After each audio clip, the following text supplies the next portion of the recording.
tu commences à manger sain, le petit déjeuner devient un vrai casse-tête. Qu'est-ce que je peux manger le matin? C'est ce que je te propose de découvrir dans cette vidéo.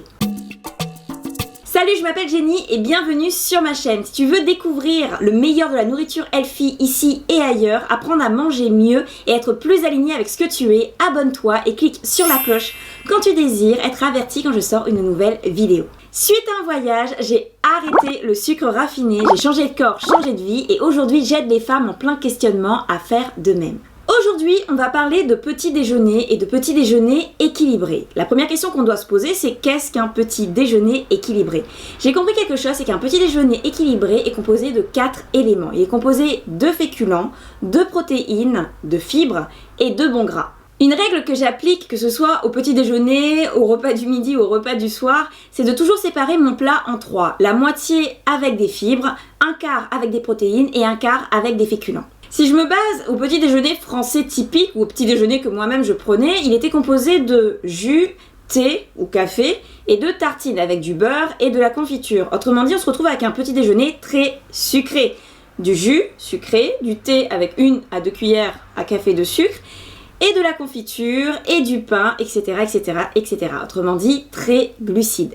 Aussi, quand j'ai commencé à manger plus sainement, je me suis bien accordée à respecter cette règle de 3 déjà avec ton plat séparé en 3 et aussi cette règle de 4, des 4 ingrédients qu'il fallait mettre dans mon assiette pour avoir un petit déjeuner équilibré.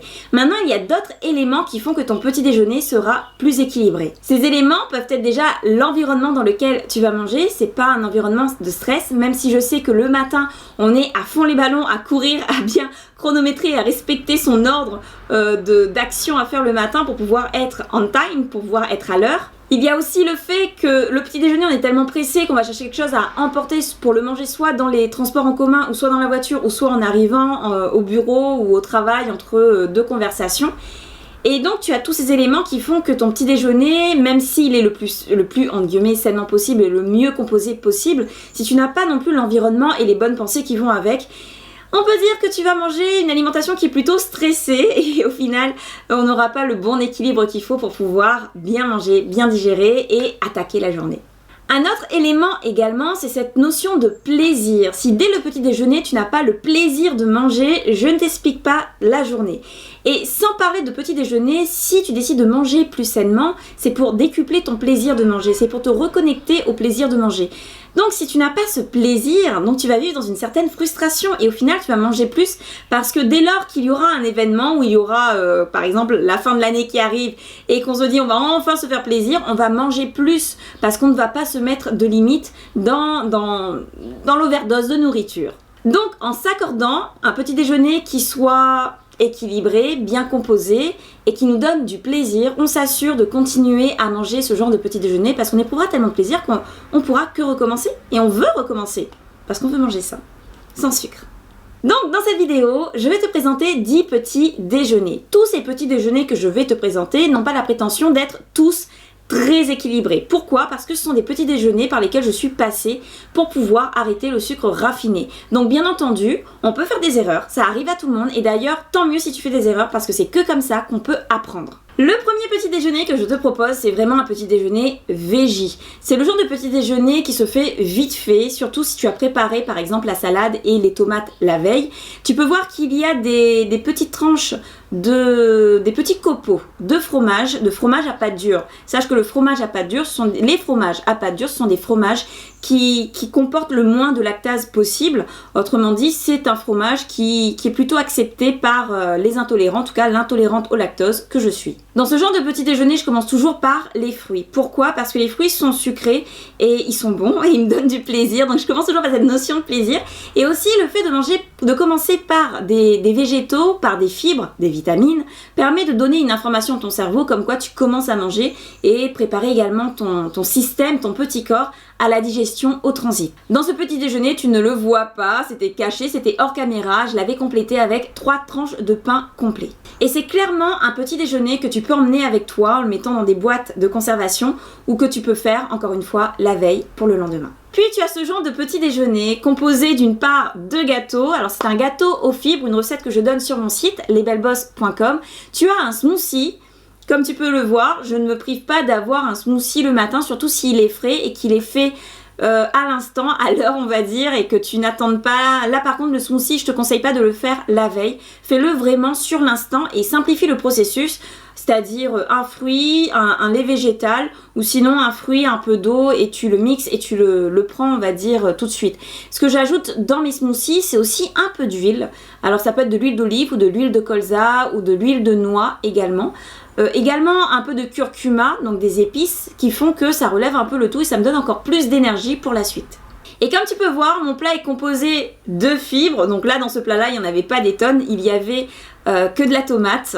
Ensuite, j'avais pris un œuf. Sache qu'un œuf est largement suffisant le matin. Et également du fromage à pâte dure. Le fromage a été pour moi le point, on va dire, le plus noir quand j'ai compris que j'étais intolérante au lactose. Si toi aussi tu as du mal à dire non au fromage, il n'y a pas de souci, il y a des fromages qui sont sans lactose, donc ce qui est plutôt pas mal.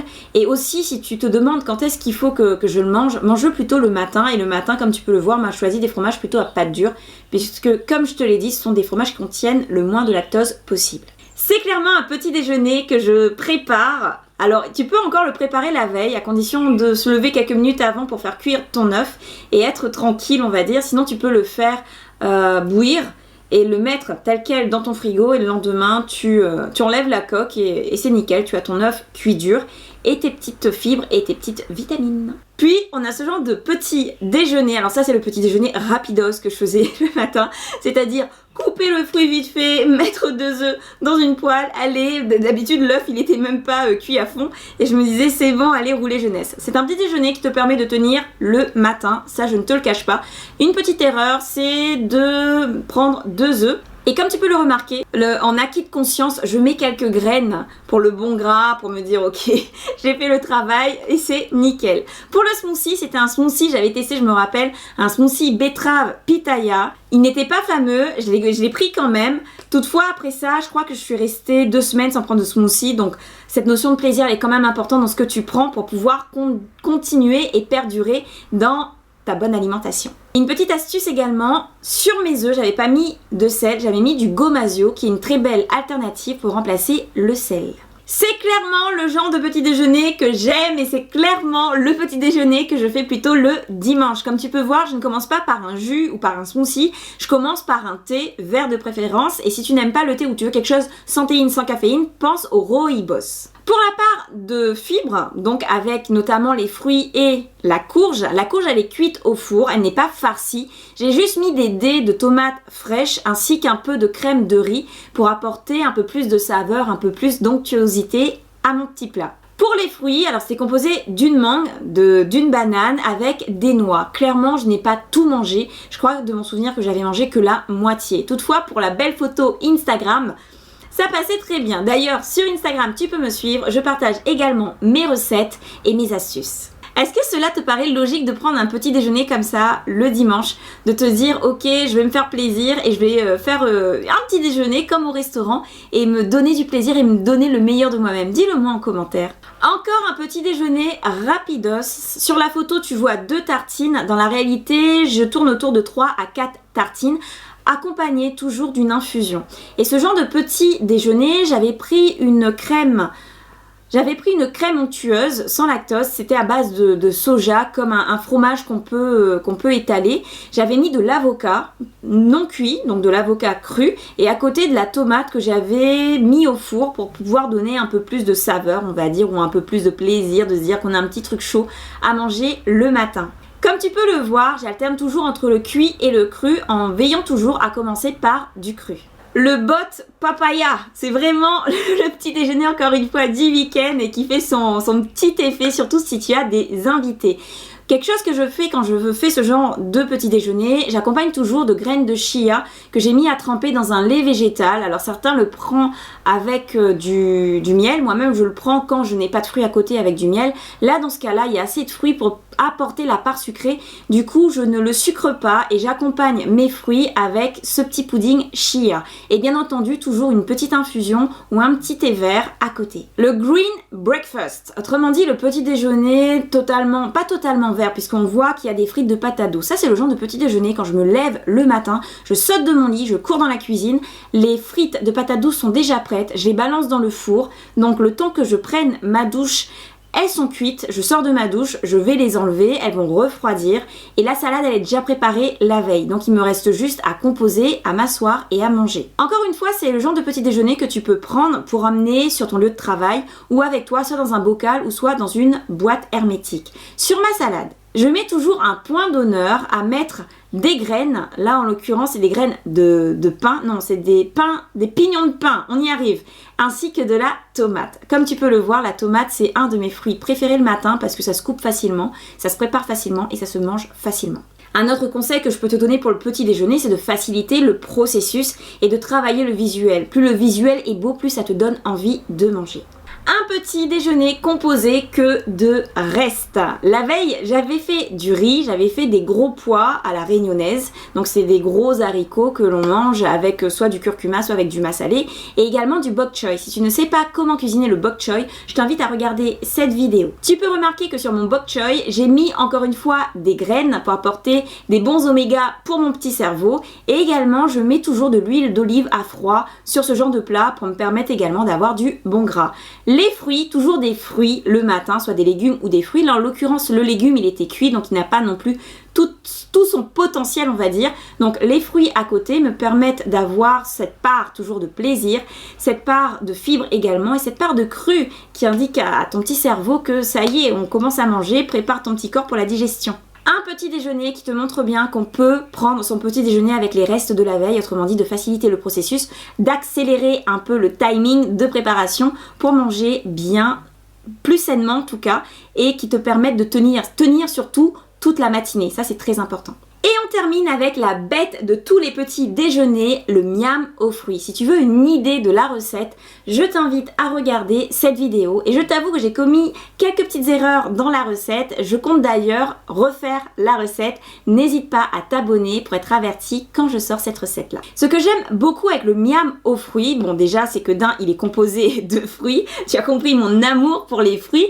Deux, on peut se dire ok d'accord, on va tout le temps manger la même chose. Et en fait non, puisque chaque saison correspond à certains fruits, donc certains fruits plutôt correspondent à des saisons et au final c'est le genre de petit déjeuner que tu peux faire varier tout au long de l'année. Aussi de par sa composition, il t'amène vraiment de bonnes énergies. Ce petit déjeuner a été inventé, alors ce petit déjeuner c'est un plat qu'on peut manger le matin, le midi ou le soir qui peut remplacer un plat qui a été inventé par France Guillain qui a voyagé de par le monde, qui a observé les autochtones de chaque pays et qui a pu composer un petit déjeuner pris par des sportifs d'ailleurs qui leur permettent d'avoir la bonne énergie qu'il faut dès le matin et également les bonnes vibrations, les bonnes énergies, les choses qui te permettent de tenir et d'être en forme et de décupler en fait ton énergie. Il peut paraître surprenant pour la première fois quand tu le fais, surtout en ajoutant les... Alors je te dis rien, va voir la recette pour comprendre pourquoi il peut être surprenant.